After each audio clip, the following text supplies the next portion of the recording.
आदाब नाज़रीन, खबरों के एक और बुलेटिन के साथ मैं हूं आसिफ रशीद। आगाज करेंगे सुर्खियों के साथ।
चलिए अब पेश है खबरों की तफसील। आगाज करेंगे इस वक्त की सबसे बड़ी खबर से। एंटी करप्शन ब्यूरो की तरफ से जम्मू कश्मीर के अंदर सौभाग्य स्कीम में जहां पर बदउनवानी का खुलासा किया गया है और स्कीम के तहत जहां पर लोगों को फायदा पहुंचना चाहिए था, इससे नुकसानात का पता चला है।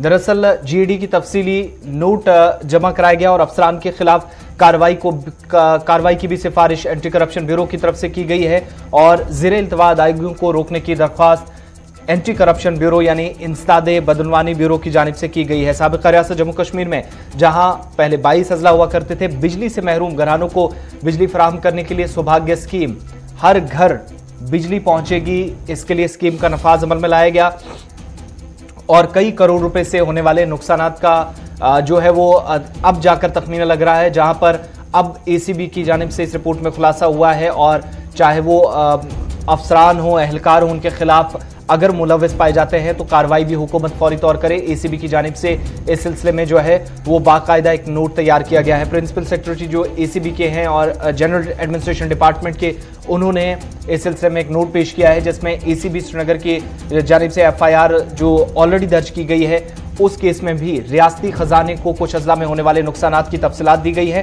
ताहम कुछ अजला के मामले में तहकीकात से हुकूमत को ज्यादा नुकसान नहीं हुआ है, यह भी इस रिपोर्ट में माना गया है।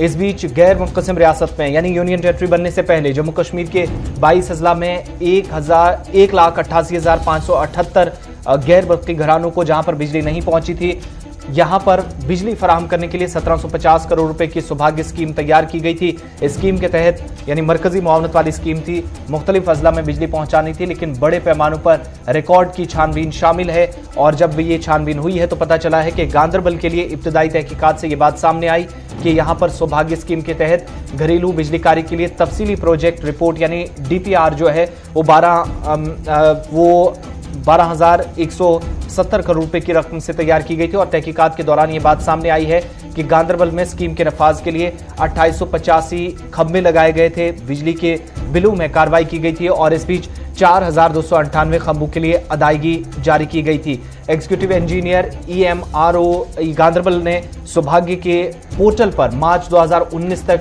जो अपलोड किए गए बिल थे उनके मवाद को भी गैरकानूनी तौर पर इसकी भी तस्दीक की है। सिर्फ इसी शुमारे से पता चलता है, इन आदाद-ओ-शुमार से पता चलता है कि रियासती खजाने को नुकसान पहुंचाया गया और बहुत ज्यादा नुकसान पहुंचा है। जिला डोडा तक भी तफसीलात सामने आई है। इसी तरीके से बताया जाता है कि MNRB डिवीजन डोडा ने भी सौभाग्य स्कीम के नफाज के लिए 13,470 ST खंभे लगाए थे, लेकिन बिलों में कार्रवाई जब हुई, मामला आगे बढ़े, 14,547 बिलों की अदायगी जारी की और डोडा जिले में भी एसीबी की जब ये रिपोर्ट सामने आई है तो पता चला है कि कोई भी मवाद जो गैर इस्तेमाल शुदा नहीं पड़ा है और ये कि बिल्स मुकम्मल शुदा कामों के लिए कार्रवाई की गई। यह फर्म का कर्ज था कि वो काम और साइट का मुआयना करे और फिर अदायगी के लिए बिलों की सिफारिश करे, लेकिन फर्म असूलों पर अमल करने में नाकाम रही। इसके बजाय power development department Jammu Kashmir के अंदर जो बिजली महकमा है, अफसरान के साथ बताया जाता है कि कई लोगों के यहाँ पर नाम आए, इनमें निचले दर्जे के मुलाजमिन भी हो सकते हैं, लेकिन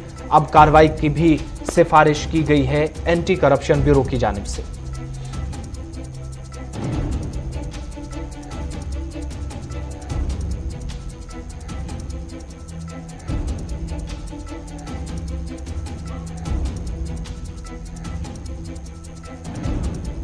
इधर जम्मू जिले के नगरोटा इलाके में मशहूर जम्बू चिड़ियाघर अपनी तकमील के लिए मार्च 2022 की आखिरी तारीख से महरूम होने के लिए तैयार है, चूंकि Jammu Kashmir infrastructure development finance की जानिब से नाकस फंडिंग की वजह से पिछले कई महीनों के दौरान तकरीबन तमाम अजरा पर काम को शदीद नुकसान पहुंचा है। कॉरपोरेशन जेके ईडीएफसी ने जहां पर लैंग्वेजिंग प्रोजेक्ट स्कीम के तहत इस साल के इससे पहले सितंबर की नई डेडलाइन मुकर्रर की गई थी और उसके बाद यह भी कहा गया कि बर वक्त माली इमदाद अगर फराहम की जाए तो बाज़ाब्ता तौर पर यह भी बताया गया था कि नवंबर 2021 में या दिसंबर के महीने में यह मंसूबा मुकम्मल होगा, लेकिन बाद में दावा किया गया कि चिड़ियाघर का फेज 1 मार्च अप्रैल 2022 तक तैयार होगा। ताहम सुस्त रफ्तारी के मद्देनजर अब डेडलाइन जो है वो यहां से भी पार होने का ऐसा लग रहा है कि डेडलाइन पार हो जाएगी, लेकिन मंसूबा मुकम्मल नहीं होगा। प्रोजेक्ट पर तकरीबन तमाम अजरा पर काम के बारे में यह भी इंकिशाफ किया गया है और जराये से जानकारी मिल रही है कि Jammu Kashmir infrastructure development finance corporation की जानिब से नाकस फंडिंग की वजह से प्रोजेक्ट का एक हिस्सा भी 100% मुकम्मल नहीं हो सका और प्रोजेक्ट की जो तखमीना लागत थी वो 62 करोड़ 41 लाख रुपए थी। आज तक 30 करोड़ रुपए के कामों का टेंडर किया जा चुका है और प्रोजेक्ट पर तकरीबन 45% काम मुकम्मल हो चुका है। आज तक मुकम्मल होने वाला जो 16 करोड़ का काम है, इन कामों के मुकाबले में जेकेआईडीएफसी ने सिर्फ 3 करोड़ रुपए जारी किए हैं और गुज़श्ता कई महीनों के दौरान क्लियरेंस के लिए 2 करोड़ रुपए के बिल्स भी ज़ेर इल्तिवा हैं। इसमें कोई शक नहीं है कि काम जारी है, लेकिन मतलूबा रफ्तार से शायद उन अहदाफ तक नहीं पहुंचा जा सकता जो मार्च या अप्रैल की डेडलाइन तय की गई थी मुतल्लिका हुकाम से, जिसका मतलब यह हुआ कि मुकर्ररा मुद्दत पर मंसूबा शायद मुकम्मल ना हो पाए। खसूसियात थी कि हिंदुस्तान में ज्यादातर चिड़ियाघर दिल्ली, मैसूर, कोलकाता, चेन्नई, चंडीगढ़, बेंगलुरु और हैदराबाद जैसे मैदानी इलाकों में है, लेकिन ये जो चिड़ियाघर है ये एक पहाड़ी इलाके का चिड़ियाघर होगा और शुमाली हिंदुस्तान के किसी भी इलाके में इस तरह का चिड़ियाघर नहीं है जो हुकूमत का दावा था। ताहम फिलहाल ये मंसूबा एक बार फिर से काम जिसमें सुस्त रफ्तारी से चल रहा और नाकस फंडिंग और ठेकेदार भी अपनी जगह टेंडरिंग के हवाले से परेशान, ऐसे में परेशानियां बढ़ती जा रही और टेंडरिंग का अमल जब ताखीर से चला तो इसमें मंसूबे को पाए तकमील तक पहुंचाने में भी मजीद वक्त दरकार होगा।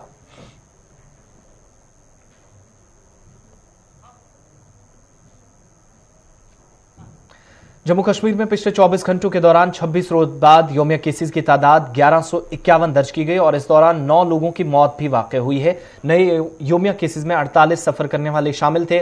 मजमूई तौर पर मुतासरीन की तादाद 4,46,600 से तजावुज कर गई, जबकि मुतवफ़्फ़ीन की मजमूई तादाद 4715 हो गई है। महकमा सेहत के आदाद शुमार के मुताबिक योमिया 1151 मामलात में से जम्मू में 511 जबकि कश्मीर वादी में 640 लोग पॉजिटिव आए। वादी में मुस्बत करार दी गए 640 अफराद बैरूनी रियासतों से सफर करके कश्मीर पहुंचे थे, जबकि दीगर 638 लोग मकामी सतह पर राब्ते में आने के सबब कोविड-19 का शिकार हुए। इधर दोनों सूबों में पिछले 24 घंटों के दौरान मजीद 9 अमवात हुई है, जिससे मरने वालों की तादाद 4715 तक पहुंच गई है। कश्मीर वादी में श्रीनगर जिला जबकि जम्मू सूबे के अंदर जम्मू जिला सरे फहरिस्त है।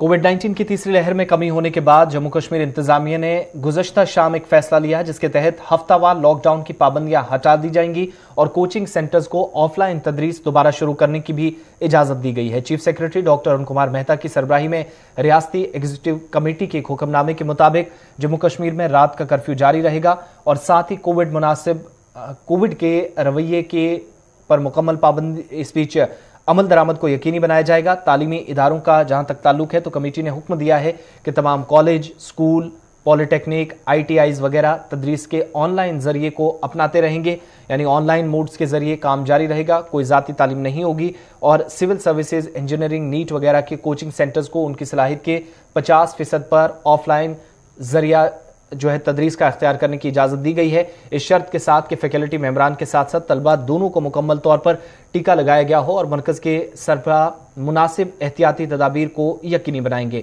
हुक्मनामे के मुताबिक तालीमी इदारों को सिर्फ इंतजामी मकासद के लिए वैक्सीन शुदा अमले के बराह रास्त हाजिरी की इजाजत होगी। लॉकडाउन की वजह से जम्मू कश्मीर के अंदर कोविड के केसेस जहां पर कम हुए थे, कमी जरूर देखी गई थी और इन सारे मामलात को सामने रखते हुए रात 10 बजे से सुबह 6 बजे तक तमाम अजला में गैर जरूरी नकलो हरकत मुकम्मल पाबंदी के साथ रात का कर्फ्यू नाफिज रहेगा। तमाम सरकारी महकमों दफातर से कहा गया है कि वो जाती तौर पर मुलाकातें या इंतजामी सेक्रेटरीज, महकमों के सरबराहान, इदारों की मीटिंग्स वर्चुअल मोड के ज्यादा से ज्यादा इस्तेमाल को यकीनी बनाएं ताकि मजीद कोविड के केसेस से बचा जा सके।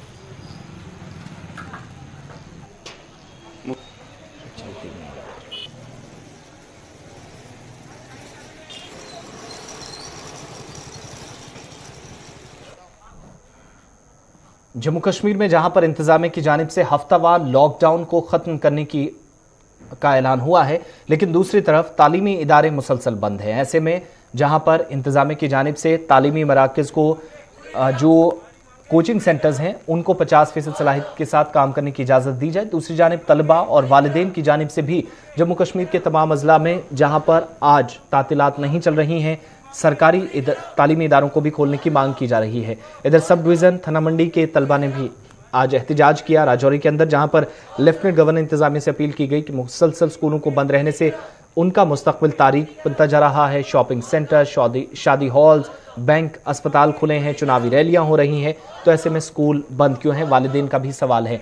बच्चों ने भी नाराजगी का इजहार किया है, जिनके मुताबिक ऑनलाइन मोड को इस वक्त अपनाना उनके लिए मुश्किल हो गया है और ऐसे में मोबाइल फोन्स या टैबलेट्स का महंगा होना और वालिदैन पर इस वक्त मुआशी तौर दबाव भी परेशानी में, इस वक्त तालीम में रुकावट का सबब बन रहा है।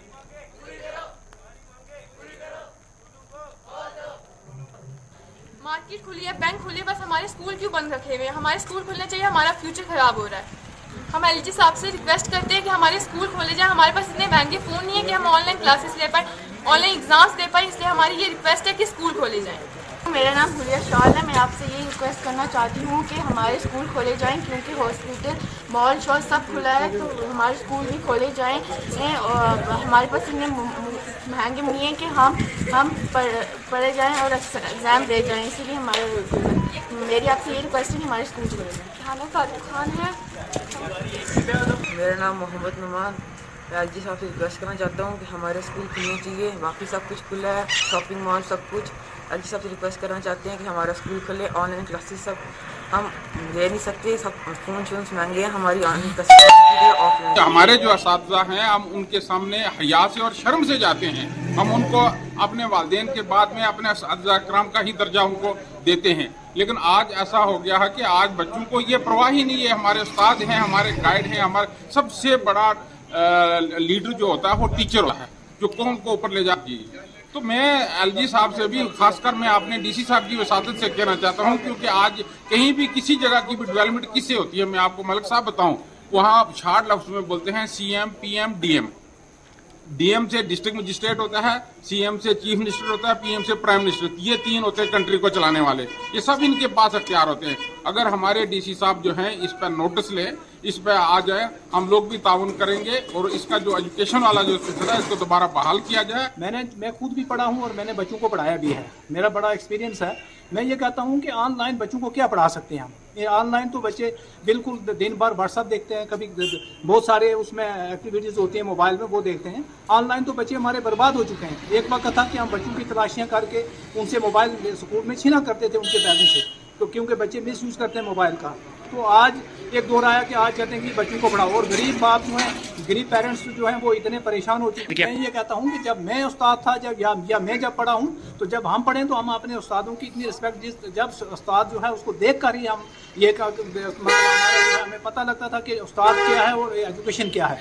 मैं तो ये कहता हूँ कि पिछले 3 साल से बच्चों को पता ही नहीं हमारा टीचर कौन है, हमारा प्रिंसिपल कौन है, हमारे सब्जेक्ट टीचर कौन है। तो हम रिक्वेस्ट करते हैं जनाब गवर्नमेंट ऑफ इंडिया से, जनाब अपने गवर्नर साहब DNK से, कि एजुकेशन को ऑनलाइन नहीं किया चाहिए, इसको ऑनलाइन कर, इनको स्कूल में पुराने तरीके से चलाओ।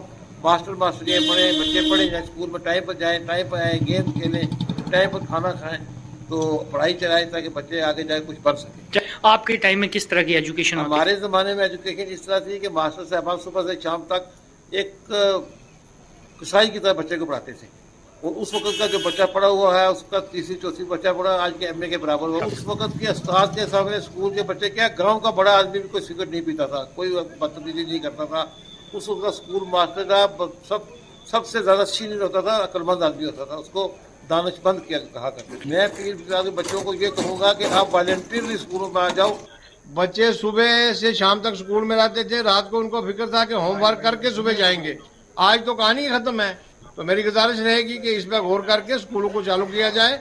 आपकी चैनल की ये वसादत से मैं ये कहूँगा कि आपका चैनल लोगों की खबर रखता है, बच्चों की खबर रखता है, हालात पे खबर रखता है। तो आपके चैनल की वजह से मैं ये गुजारिश करूंगा कि भाई फौरन स्कूलों को खोला जाए और बच्चों को स्कूल में आने की दावत दी जाए। आपका भी जितने भी साइबर क्राइम्स होते हैं उसकी तरफ जा रहे हैं बच्चे।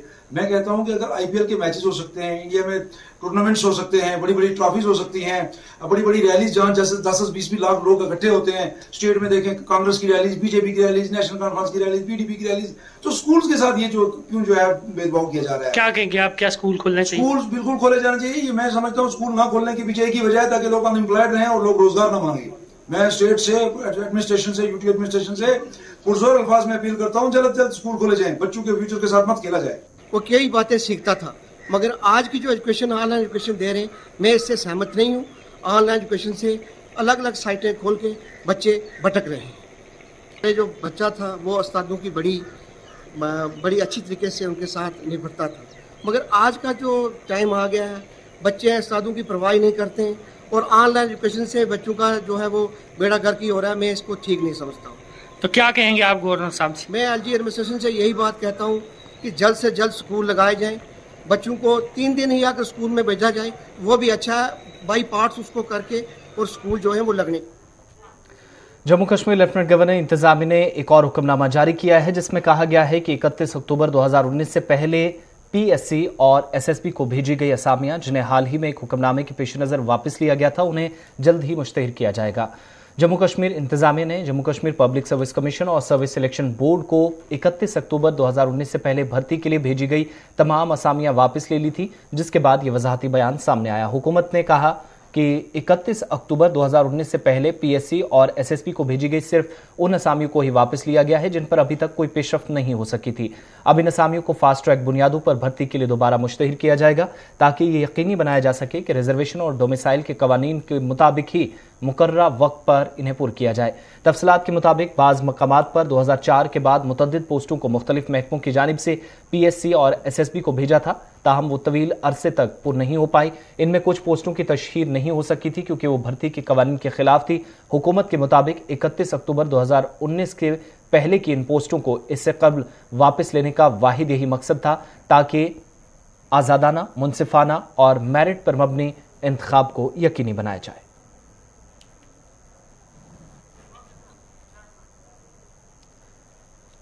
इधर जम्मू कश्मीर में तबादलों और तकर्रियों का सिलसिला भी जारी है। इंतजामिया की जानिब से मजीद 7 KS अफसरान के तबादलों के अहकाम सादिर कर दिए गए हैं। हुक्मनामे के मुताबिक Khalid Majeed special secretary to government home department को तब्दील करके special secretary to government school education department बनाया गया। Rakesh Kumar additional deputy commissioner Bhaderwah को तब्दील करके additional secretary government finance department तैनात किया गया। Dilmir sub divisional magistrate Ramsu को तब्दील करके एडिशनल डिप्टी कमिश्नर भद्रवाह बनाया गया है, जिन्हें सब रजिस्ट्रार भद्रवाह का इजाफी चार्ज भी दिया गया। तबस्सुम शफात कामली जॉइंट डायरेक्टर टूरिज्म कश्मीर को तब्दील करके deputy commissioner state taxes Srinagar बनाया गया है। प्रदीप सिंह चिब सब जिला मजिस्ट्रेट डोडा को तब्दील करके additional secretary government higher education department में तैनात किया गया। Shazia Kausar project manager IWMP Poonch को तब्दील करके डिप्टी कमिश्नर स्टेट टैक्स बनाया गया है। इधर Kamlesh Rani deputy director tribal affairs Jammu को तब्दील करके additional secretary to government social welfare department तैनात किया गया है। वहीं पुलिस महकमे में भी चंद अफसरान के तबादले हुए हैं।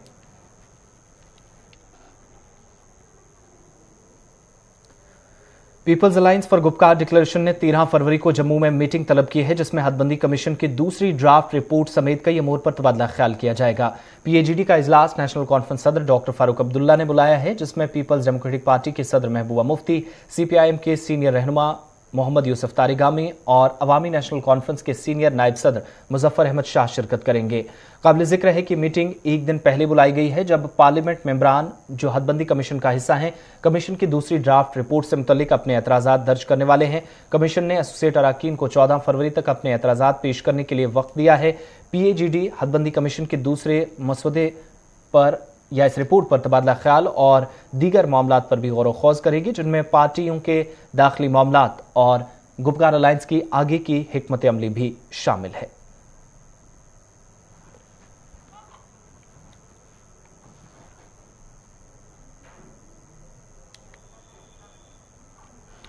चलिए, इस बीच सरहद पार से एक बड़ी खबर आ रही है, जहां पर अफगानिस्तान और पाकिस्तान की सरहद पर कशीदगी काफी ज्यादा बढ़ रही है और जिला कुरम में खैबर पख्तूनख्वा का इलाका, जो कि पाकिस्तान और अफगान सरहद के बहुत करीब है, यहां पर जिला कुरम में पाक अफगान बॉर्डर पर सरहद पार से एक बार फिर बताया जाता है कि TTP की जानिब से फायरिंग की गई है और 5 पाकिस्तानी एहलकार, जो कि फौजी एहलकार हैं, ब्रेकिंग चलाओ नहीं यार, वो कैसे चल रहा है ऊपर,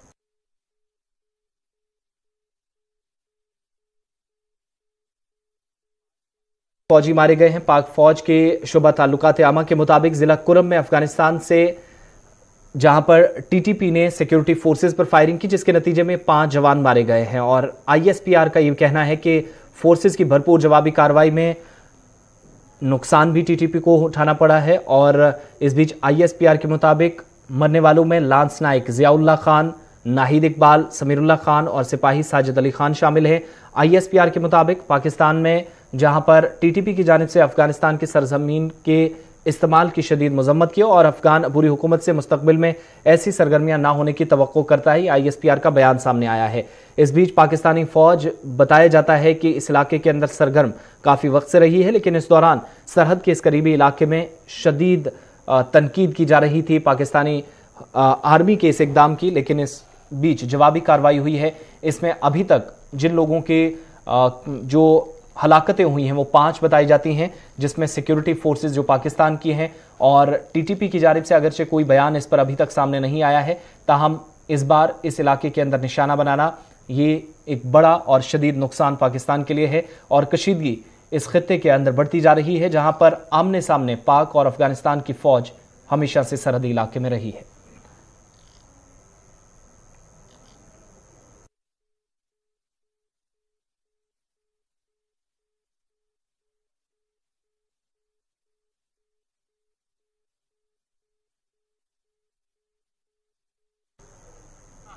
सरहद जिला पुंछ के कसलियां गांव में पानी का शदीद बहरान एक कसीर आबादी के लिए मुश्किलात का सबब बना है। मकामी लोगों के मुताबिक अगरचे इस मामले में मुख्तलिफ इलाकों के लोगों ने इंतजामिया से राब्ता भी किया, मुतअद्दिद बार मामलात हुकाम के नोटिस में लाए, ताहम करोड़ों रुपए वाटर सप्लाई स्कीमों पर खर्च करने के बावजूद भी इलाके से पानी की किल्लत दूर नहीं हो सकी। इस बीच मकामी लोगों ने इंतजामिया से अपील की है कि कसलियां और इसके मुल्हका इलाकों में पानी के बहरान को खत्म करने के लिए फौरी इकदाम उठाए जाएं और इससे कबल जिन स्कीमों पर काम शुरू किया गया था उन पर काम मुकम्मल करके सरकारी खजाने को नुकसान से बचाया जाए।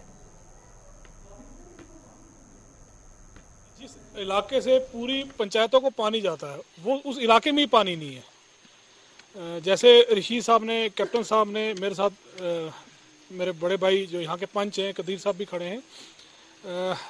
मैं वाज़ह तौर पे ये आपके चैनल के माध्यम थ्रू कह देना चाहता हूँ कि हम आने वाले दिनों में DC साहब को जाके मिलेंगे और उनको जो ज़मीनी सतह पर पानी की जो किल्लतें हैं, जो इनको एक अरसे से एक अरसा भी वो कम नहीं है, 50, 60, 70 साल हो गए जो इनको पानी से महरूम रखा गया है, उनके इल्तिजा करेंगे, उनसे रिक्वेस्ट करेंगे कि जल्द से जल्द इसको हल किया जाए। अगर वो हल करने में नाकाम रहे तो कल ये जो यहाँ से पानी जाता है इस इलाके से बाकी इलाकों में पानी जाता है, जिस इलाके का पानी उसको नहीं मिला तो कल हम ये जो पानी है टोटली बंद कर देंगे। होती है, पूछो भाई क्या बात है, बोलो पानी लेने के लिए आई हुई है, क्या पानी ऊपर से नहीं आ रहा है, आएगा कहाँ से, पाइपें टूटी हुई हैं, कई जगह लगी ही नहीं है।